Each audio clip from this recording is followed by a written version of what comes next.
بسم الله الرحمن الرحیم. السلام علیکم ورحمت الله وبرکاته. د حریت خواله رسنیو قدرمنو څارونکو او د حریت راډیو درنو عزتمند اوریدونکو تمه ده چې ټول به راته روغ او جوړ یاست. یو ښکلی سهار او ښکلې ورځ مو پیل کړې وي. روسیو کې په افغانستان کې د سیلابونو پیښې زیاتې شوي دي. دا پیښې چې له امله یې ګڼې کورنۍ زیانمنې شوي، ځاني او مالي تاوانونه وراوښتي دي. دا طبیعي پیښې یا سیلابونه یوازې د یو کورنۍ پر ژوند باندې اغیز نه کوي، بلکې د یو هیواد پر اقتصاد، کرنې او بنسټیزو زیربناو باندې ژور تاثیر او اغیز لري. له همدې امله د سیلابونو د لاملونو، نښو او مخنیوي لارو په اړه پوهاوی ډیر مهم دی.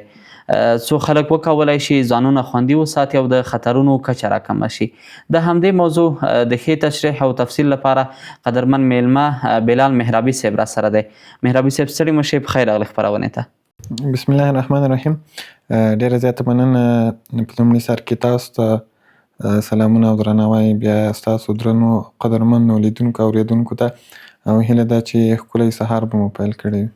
ډیره زیاته مننه قدرمن مهرابي صاحب. مخکې له دې چې بحث راشو ځای لري چې ځانګړې مننه وکړو د خپرونې له ملاتړ کوونکي افغان ټیلیکام څخه چې یو بشپړه مخابراتي شبکه ده چې په صوتي، بي سیم او انټرنیټي برخو کې هیوادوالو ته خدمات وړاندې کوي. مهرابي صاحب، سیلابونه څنګه او کله رامنځته کیږي؟ بسم الله الرحمن الرحیم. سیلابونه په زیاترو هیوادونو کې بیلابیل عوامل لري، لکه د موږ مربوطه هیواد هغه اقلیمي او هغه اقلیمي جوړښت ده. موږ په افغانستان په داسې یو سیمه کې موقعیت لرو چې غرونه دي او شاوخوا غرونو پوښلې ده او همدارنګه سمندر سره ډېرې نږدې لار نه لرو. نو دغه سیلابونه چې کله رامنځته کیږي په دې وروستیو کلونو کې 25 کلونو کې په افغانستان یو شدید وچکالۍ سره مخ وو، او لکه موږ د یونیسف او همدارنګه د سرې صلیب د راپورونو له مخې تنها په کابل کې په تیرو 10 کلونو کې تقریبا د کابل د اوبو سطحه تر 150 مترو پورې ټیټه شوې ده، او همدارنګه په ولایتونو کې د اوبو سطحه ډیره ټیټه شوې ده. هغه کوم ورښت چې موږ ضرورت درلودل، هغه کوم ورښت چې باید شوی وی، هغه نه ده شوی.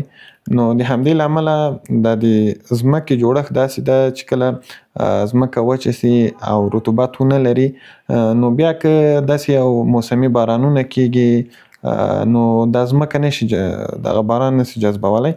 نو په دې کې لکه په افغانستان کې تر 80 تر 80% پورې دغه د باران اوبه په سطحي اوبو باندې بدلیږي، په سیل باندې بدلیږي. یوازې 0% د اوبو ځمکه جذب کولی سي.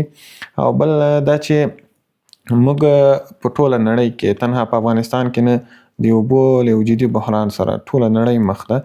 همدارنګه افغانستان له اقلیمي تغییر څخه ډیر متاثره شوی ده. لکه نوره نړۍ که چیرې د اقلیمي تغییراتو څخه متاثره کیږي، نوره نړۍ په د ګلخانه‌ای غازونو په تولید کې ډیر رغنده رول لري. یعنی ګلخانه‌ای غازونه هلته ډیر زیات دي، ځکه هلته صنعتي پارکونه زیات دي، صنعتي فابریکې کې خورا کچه جوړې شوي دي. خو په افغانستان کې لکه نسبت نورې نړۍ ته د ګلخانه‌ای غازونو تولید ډیر کم ده. یعنی بیخي ورته په نظر کې هم نسو نیولی، 0.09 تر 8% پورې ده. خو بیا هم افغانستان کې نسبت نورې نړۍ ته تودوخې درجه 2 درجې لوړه شوې ده نسبت نورو کلونو ته، خو نوره نړۍ کې 1 درجه ده. نو دغه لاملونه دي. او همدارنګه په افغانستان کې متاسفانه خلک دې ته توجه زیاته نه کوي، اوبو صحیح نه دي مدیریت شوي، همدارنګه ځنګلونه قطع شوي دي د خلکو له لورې، او نباتي پوښښ نه لرو. د وروستیو وچکالیو او همدارنګه د خلکو د ناغېړي څخه دغه طبیعي نباتي پوښښ له منځه وړل شوی، او داسې کله له منځه ولاړ سي نو خاوره خپل خاصیت له لاسه ورکوي، خاوره هم خرابیږي. بیا نو د خاوره چې خرابه سي اوبه نه جذبوي، په سطحي اوبو بدلیږي. ډیره زیاته مننه. مهرابي صاحب، آیا یوازې ډیر باران سیلابونه رامنځته کوي که نور عوامل هم شته دی؟ بالکل په دغه برخه کې لکه موږ تیرو کلونو ته لاړ شو، تیرو کلونو ته وګورو، تیرو شلو کالو کې یا له هغه نه مخکې په افغانستان کې له دې نه هم زیات بارانونه کېدل، خو په داسې اندازه باندې سیلونه نه راتلل. هغه همدا عوامل و چې په هغه وخت کې افغانستان ځنګلونه درلودل، نباتي پوښښ زیات و او د سیلونو د راتګ یوازینی لامل د اوبو نه مدیریت ده. که چیرې په تیرو کلونو کې دغه اوبو مدیریت سوی وای، زموږ د زیرزمیني اوبو تغذیه وای او ځمکې رطوبت درلودلی، نو دا اوبو ځمکې جذب کوای سوی او دا به د موږ لپاره ډیر ښه فرصت و، ځکه موږ کوای سوی په کرنیزو برخه کې له دې څخه استفاده وکړو او په دې برخه کې به مو کار هم کړی و. خو متاسفانه په تیرو کلونو کې د خلکو او د حکومتونو له امله د اوبو سم مدیریت نه ده سوی، نو د هغو چې کوم بارانونه کېږي غیر موسمي، دا په سیلابونو باندې بدلیږي. مهراوي صاحب، اقلیمي بدلون د سیلابونو په زیاتېدو کې څه رول لري؟ اقلیمي بدلونونه د سیلابونو په زیاتېدو کې لومړی څو لاملونه لري. لومړی لامل دا ده چې کله دغه ځمکه داسې یو خاصیت لري، لکه موږ په کل کې په دې باندې خبرې کوو، زموږ ټوله نړۍ کې 1% اوبه دي، 9% تنه وچه ځمکه ده. دغه 1% اوبو کې هم ډیره کم اندازه خوږې اوبه دي او کله چې په یو هیواد کې لکه موږ افغانستان ته وګورو، ورښتونه نه وي یا منظم ورښتونه، نو په دغه برخه کې ځمکه تودیږي او هغه د لمر شعاګانې ځان ته جذبوي، له دې له ځایه چې هغه ته انعکاس ورکړي، نو ځمکه وچیږي. چې کله وچه شي، نو لکه موږ مخکې ویلي چې افغانستان کې 2 درجې تغییر راغلی ده په د سانتیګریډ، نو موږ کله چې په افغانستان کې واورې بارانونه کېږي، دا د بحیره عرب نه راځي، دا وریځې، نو دلته رطوبت د ځمکې داسې ورته جوړیږي چې دغه وریځې د واورې له ځایه په باران باندې تبدیلي شي او له دغې له امله بارانونه رامنځته شي. د غرنیو او ښاري سیمو د سیلابونو ترمنځ توپیر څه دی؟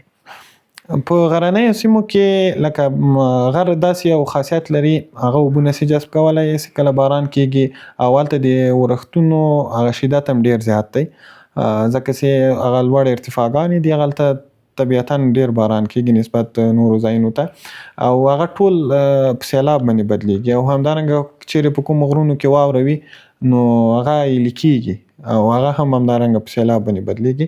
او په ښارونو کې خو که چیرې موږ یو منظم د ډریناج سیستم ورته وایي، کانالایزیشن ولرو، نو دغه کومه فاجعه، کوم بارانونه چې دي، دې نه موږ کوای سو ډیره ښه استفاده وکړو او دا اوبه ذخیره کړو د راتلونکي لپاره. خو متاسفانه په افغانستان کې په خصوصا په کابل کې ښاري جوړښت داسې جوړ شوی، دا ډیر غیر منظم ده، یعنی موږ دا مشخص پلان نه لرو. که چیرې تاسو غواړئ په یو ساحه کې لکه شهري پلان عملي کړئ، ښاري پلان جوړ کړئ، تاسو حد اقل 10 نه تر 40% پورې په دغه ښاري پلان کې باید شنه ساحه ولرئ، یعنی یوازې 50-60% پاتې کېږي، دا باید ساختمانونو، همدارنګه لکه هوټلونو، تفریحي ځایونو نورو ته ځانګړي شي. 10 نه تر 40% پورې باید شنه ساحه وي، خو متاسفانه په کابل کې موږ شنه ساحه ډیره کمه لرو. نو همدا عوامل دي چې کله باران ډیر کم باران هم کېږي، د کابل ښار سړکونه له اوبو نه ډکېږي او داسې ځای نشته چې هلته اوبه جذب شي، نو هغه ټول په سیلاب باندې بدلیږي او خلک یې له مختلفو ستونزو سره مخ کړي دي. په همدې برخه کې دا نه تنها په افغانستان کې، په نورو هیوادونو کې هم داسې بارانونه کېږي په ښارونو کې، خو هغوی ورته مخکې له مخکې اقدامات داسې کړي وي چې منظم سیستمونه کانالایزیشن لري او که بیا هم لکه لوړ ارتفاعګانې دي په بعضو ځایونو کې ټولې اوبه نه کېږي چې یو ځای ته لاړې شي، نو هغوی ورته بعضې پمپونه په نظر کې نیولي دي چې له ښار نه یې باندې دا اوبه د پمپ په واسطه لیږدوي او هلته یې ذخیره کوي د راتلونکي لپاره. ډېره زیاته مننه. مهرابي صاحب، خلک څنګه کولی شي د سیلاب د راتلو نښې وپېژني؟ بالکل، په افغانستان کې لومړی د خلکو غلط باور دا ده د اوبو ته په ډیره ټیټه سترګه باندې کتل کېږي، د اوبو آفت په نظر کې نه نیول کېږي.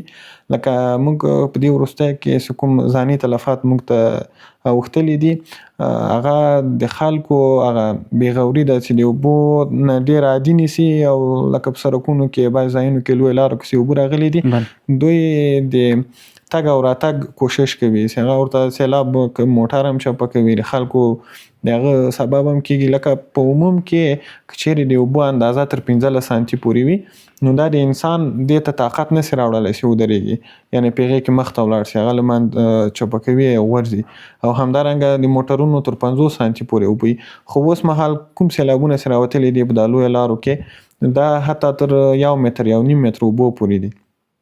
نو او همدارنګه خلکو ته پکار ده چې هغه کوم اطلاعیې خبرتیاوې چې د هوایی پیژندنې د ادارې له لورې خپرېږي، د راډیوګانو له طریقه، تلویزیونونو له طریقه او حتی په کلیو کې د جوماتونو له طریقه هغه باید ډېرې جدي ونیسي، ځکه هغوی ته اندازه لګېږي چې له دغه سیمه کې لکه سیلاب راتلونکی ده، باران زیات ده، نو هغه خبرتیاوې دوی باید ډېرې جدي ونیسي. او همدارنګه د کله چې ورښت ډېرېږي یا ورښت کېږي او د دوی کورونه د لویو ویالو او د کوم ځای کې سیلرونه دي، سیلابونه هلته ځي، د اوبو مخه وي هلته، نو هلته طبیعتاً د اوبو راتګ ده، ځکه اوبو همدغې ځایونو ته خپله لاره پیدا کړې ده او په همدغې لاره باندې ځي. نو خلکو ته تر ټولو نه لومړی دا پکار ده چې د هوا پیژندنې کومې خبرتیاوې چې له هر طریقه کېږي دوی باید ورڅخه خبر واوسېږي او هغه ډېرې جدي ونیسي. که یو څوک مهرابي صاحب د سیلاب له خطر سره مخ سي، لومړنی کار، لومړنی اقدام څه دی چې هغوی باید وکړي؟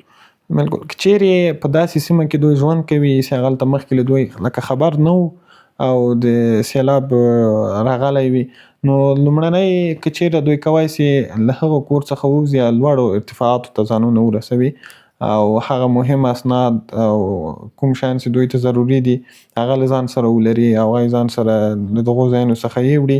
او همدارنګه د ژغورنې له ټیمونو سره په تماس کې سي، لکه الحمدلله د اسلامي امارت د زړورو مجاهدینو څخه بیا هم ځای لري چې مننه وکړو، په دې بخش کې ډېر کار وکړل او زموږ هیوادوال چې په سیلابونو کې ګیر پاتې وو هغه یې وژغورل.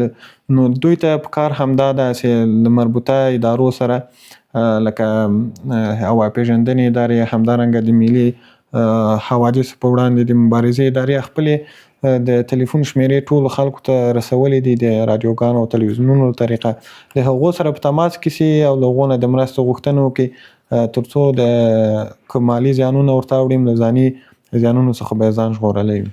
ډېره زیاته مننه قدرمن مهرابي صاحب محترم. که راشو دې ته مهرابي صاحب، د سیلابونو د مخنیوي لپاره اوږدمهاله حل لارې کومې دي؟ بالکل، په د سیلابونو د راتګ د مخنیوي لپاره موږ حل لارې لرو او موږ کولی سو دغه فاجعه په یو فرصت بدله کړو د خپل ځان لپاره. او حل لارې ورګرځي عامو خلکو ته او همدارنګه اسلامي امارت ته. او اسلامي امارت ته لومړی دا پکار ده چې د نړیوالو سازمانونو، نړیوالو ادارو سره په همغږۍ، لکه موږ په نړیوال پروګرامونو کې یو بودیجه لرو د اقلیمي بدلون په نامه باندې دې ته خاصه بودیجه ځانګړې شوې ده، نو د هغې بودیجې څخه استفاده وکړي، د هغې غوښتنه وکړي که چیرې هغه ورته ورکول سي، نو هغه سیمو کې، هغه ولسوالیو کې لکه افغانستان که موږ ورته وګورو په ټولو ولایتونو کې د ورښت او د بارانونو او د سیلابونو راتګ احتمال وي. په لرو پرتو ولسوالیو کې حتی تر 40 او 50 پورې چیک ډیمونه جوړ سي او اوبه ذخیره سي او خلکو ته هغه کوم خلک چې د سیل راونو مخکې ژوند کوي، کورونه یې جوړ کړي دي، د هغو مخنیوی وکړي او هغو ته اجازه ورنکړي چې د اوبو مخه بنده کړي. او همدارنګه د خلکو سره په همغږۍ باندې په کلیو کې، په ولسوالیو کې د ځنګلونو توجه وکړي، ځنګلونه کېنوي او نباتي پوښښ زیات کړي. او همدارنګه په دې بخش کې یو اوږدمهاله کار ته ضرورت ده چې یو منظمه تګلاره، میکانیزم له دغو مربوطه ادارو سره یو ځای رامنځته سي. لکه موږ په افغانستان کې الحمدلله په دې بخش کې څو ادارې منظم کار کوي، لکه د اوبو انرژي وزارت ده، د کلیو پراختیا وزارت ده او همدارنګه د چاپیریال ساتنې ملي اداره ده. د ټولو په همغږۍ په داسې یو میکانیزم او تګلاره کار وسي چې د سیلابونو د راتګ په وخت کې دغه سیلابونه موږ څنګه کولی سو کنټرول کړو، څنګه کولی سو دغه اوبه ذخیره کړو. تر ټولو نه ښه لار، ښه طریقه همدا ده چې چیک ډیمونه په ولسوالیو کې ورته جوړ سي، دغه اوبه ذخیره سي د راتلونکي لپاره. همدارنګه د ځنګلاتو ساتنه وسي، نباتي پوښښ وساتل سي. لکه د بارانونو او سیلابونو موږ د موقت زیانونو ته ګورو، لکه د اوس کوم زیانونه رامنځته کیږي، خو اوږدمهاله زیانونه ډیرو خلکو ته نه معلومیږي. لکه دغه کله سیلاب رامنځته کیږي هغه ځان سره د زراعتي سیمې چې کومې دي هغه د سر خاوره ډیره ښه جوړه سوې زراعت لپاره جوړه وي، خو هغه یې ځان سره وړي او دغه خاورې او زراعت چې کومه خاوره ورته جوړه وي هغه موږ ورسې نورو هیوادونو ته زموږ نه ځي او دا په میلیاردونو ډالره تاوان هر کال افغانستان ته رسوي. لکه په راتلونکو کلونو کې موږ بیا ګورو هغه سیمو کې سیلابونه زیات راغلي دي، هغلته نباتات ښه وده نه کوي او افغانستان یو له هغو هیوادونو څخه دی چې خلک ډیر متکي په زراعت باندې دي او د افغانستان د خلکو اقتصاد په زراعت پورې تړلی ده. نو که چیرې د موږ زراعت زیانمنېږي نو خلکو ته اقتصادي ستونزې پیدا کیږي. نو په دې بخش کې او همدارنګه د حکومت ترڅنګ د خلکو مسؤلیت دا ده چې په دې برخه کې جدي توجه وکړي. لکه د اوبو په مدیریت بخش کې لکه په ډیرو ولایتونو کې موږ ولیدل، غزني ولایت کې، پروان ولایت کې د خپلو خلکو له لوري نه چک ډیمونه جوړ شول. په ډیر هغه ابتدایي وسایلو سره چې همغه ساحه کې خپله پیدا کیږي لکه ریګ، جغل او تیږې همغو ساحو کې خپله عملاً پیدا کیږي، له هغو څخه استفاده وکړي او همدارنګه هغه کوم مشران چې دي هغه په کلیو کې خلکو ته د عامه پوهاوي لارې چارې ولټوي، عامه پوهاوی ورته وکړي چې په دې برخه کې خلک کار وکړي او همدارنګه ځنګلونه وکري، نباتي پوښښ زیات کړي په کلیو کې، په لرو پرتو سیمو کې او په هغو ځایونو کې چې هغلته سیل روونه راځي، سیلابونه راځي، د هغو مخه ونه نیسي او په هغو ځایونو کې کورونه جوړ نه کړي او همدارنګه خلکو ته پکار ده چې د خپلو کورونو شاوخواته که ډیره کمه سیمه هم وي، ډیر کم لکه لاس په لاسو کې موږ ورته ویلی سو ځمکه داسې 2-3 متره هم 4 مترو پورې هم وکیندل سي همداسې جای دا د باران اوبه هلته ذخیره کیږي. موږ به هم د خپلې زیرزمیني اوبه تغذیه کړې وي او هم به هم د سیلابونو له راتګ او له مالي او ځاني زیانونو څخه ځان په امن کې ساتلی وي. لکه سیلابونه داسې او آفت او داسې پدیده ده چې موږ مکمل ځان نسو ښه خلاصولی، خو که چیرې دغه لارې چارې عملي کړو موږ کولی سو تر 80% پورې دغه زیانونه راکم کړو. ډیره زیاته مننه قدرمن مهرابي صاحب. مهرابي صاحب د سیلابونو اقتصادي اغیزې پر کرنیزو حاصلاتو بزګرانو باندې څه دي؟ د سیلابونو لومړی خو کومې سیمو کې لکه دا اوس موږ عملاً چې وینو خلک لکه ما مخکې ویلې افغانستان خلک ټول په زراعت باندې متکي دي او ټولو توجه یې زراعت ته کړې ده، خصوصاً په لرو پرتو سیمو کې. که چیرې دغه سیلابونه راځي نو دوی په همغه وخت کې چې کوم زراعت کرلی وي لکه کوم کښت چې کړی وي لومړی هغه له منځه وړي، له دې سیلابونو سره له منځه ځي او بل همدارنګه هغه زراعتي خاوره هغه له منځه وړي او همدارنګه هغه کوم ابتدایي شیان چې دوی جوړ کړي وي د خپل د زراعت لپاره هغه د سیلابونو سره له منځه ځي او د بیرته جوړښت لپاره او یا هم که موږ د دې خاورې په برخه کې کوم متخصصین چې کار کوي د هغو ته ښه پته لګیږي. کله یو زراعتي خاوره چې له منځه ځي هغه بیا ډیر کلونه وخت نیسي چې موږ بیرته د زراعتي خاوره باندې بدله کړو، هغه هم هغه په عصري وسایلو او کیمیاوي کوډونو باندې. نو تر ټولو لوی اغیزه د سیلابونو په زراعت کښت په برخه کې همدارسې کرنیزه خاوره له منځه وړي او نور هغه خاوره بیا نشي کولی چې په راتلونکي کې هم ښه حاصلات ورکړي او هم اوبه جذب کړي. د کورونو د جوړولو پر مهال کوم تدابیر باید په پام کې ونیول شي چې د سیلابونو زیان راکم کړي؟ په افغانستان کې متاسفانه په ښار کې نه، په لرو پرتو سیمو کې لکه ولسوالیو کې کورونه په معیاري توګه باندې نه جوړیږي، لکه ټول له خاورو او له خټو څخه جوړ شوي دي. نو کله چې ډیر عادي باران هم کیږي او ډیر عادي سیل هم راځي د دغه د ویجاړۍ سبب کیږي او همدارنګه که چیرې باران راشي سیل راشي او دغه کورونه د خټو وي او صحیح اساسي توګه باندې نه جوړ شوي نو که ډیر یو عادي زلزله هم کیږي دا کورونه چپه کیږي او خلکو ته مالي او ځاني تاوانونه رسوي. همدارنګه که په کلیو کې چیرته کورونه جوړیږي لومړی هغو ټکو ته باید دوی توجه وکړي چې د اوبو په مخ کې کورونه جوړ نه کړي، د اوبو مخه ونه نیسي. ځکه که چیرې موږ د اوبو مخه نیسو، اوبه حتماً ځان ته یوه لار پیدا کوي چې په هغه طرف باندې لاړې سي. نو که چیرې موږ د اوبو مخه بنده کړو، نو دا طبیعي ده چې موږ ته به زیانونه رسوي. تر ټولو ښه لاره یې همدا ده چې په لوړو ارتفاعاتو کې کورونه جوړ کړي او د سیلراونو او سیلابونو مخ کې جوړ نه کړي. همدارنګه په ټیټو ساحو کې هغه ساحې ډېرې ښې د زراعت لپاره جوړې وي، هغه ځایونو کې د زراعت څخه استفاده وکړي. هغه ځایونو کې چې له زراعت څخه استفاده نه کیږي، لوړې مرتفع ځایونه دي، سیمې دي، په هغو کې د کور جوړولو او د کورونو څخه استفاده وکړي چې جوړ شي. ډېره زیاته مننه. مهرابي صاحب، د عامه پوهاوي کمپاینونه څنګه کولی شي د سیلابونو خطرونه کم کړي؟ په دې برخه کې تر ټولو مهم همدا عامه پوهاوی ده چې په دې برخه کې باید ډېر کار وشي. که چیرې موږ په عامه پوهاوي په برخه کې کار کړی وي او خلک مو مخکې له دې نه چې د سیلابونو له خطراتو سره مخ شو هغه مو خبر کړي وي، نو په دې برخه کې به موږ ډېر زیات کار کړی وي. او په دې برخه کې ټولو ادارو ته زما مشوره همدا ده چې جدي پاملرنه دې ته وکړي په راتلونکي کلونو کې. لکه موږ دا عیللی سو چې شاید که په دې برخه کې کار ونه سي، د اوبو د مدیریت برخه کې په راتلونکي کلونو کې له دې نه هم سیلابونه زیات سي او ورښتونه به مو داسې غیر موسمي وختونو کې لکه وخت به نه وي، بارانونه به کېږي او هلته به وچکالي، نو په سیلابونو باندې به بدلېږي. که دا اوس چېرته کار ورته وسي د راتلونکي وخت لپاره، عامه پوهاوی د راډیوګانو له لارې، همدارنګه د تلویزیونونو له لارې، حتی په مکتبونو او مدرسو کې چې ماشومان زموږ هلته ځي، د معارف محترم وزارت له لورې هلته ورته هغه د عامه پوهاوي پروګرامونه په لارو باندې واچول سي. او په دې برخه کې د نړیوالې ادارې ډېرې مسؤلیت لري، لکه یونیسف ده، همدارنګه د غذا نړیوال سازمان ده، هغه کوم ادارې چې په دې برخه کې کار کوي لکه UNDP ده، هغوی بودیجه دې ته لري او د دې لپاره له خپلو ډونرانو څخه په همدې برخه کې هغه مشخصه اندازه پیسې اخلي. په دې برخه کې هغوی باید د عامه پوهاوي لپاره ډېر زیات کار وکړي، لکه دا په ډېره په ابتدایي شیانو باندې، لکه دا اوس موږ اورو، یعنې دا یو ډېر ښه اقدام ده چې کله تلیفونونو څخه موږ استفاده کوو، لکه چاته زنګ ویو، هغلته د کښت په باره کې، لکه باید اوس وخت د نیالګۍ د نیالګي کېنول سي، دغه پیغامونه دي.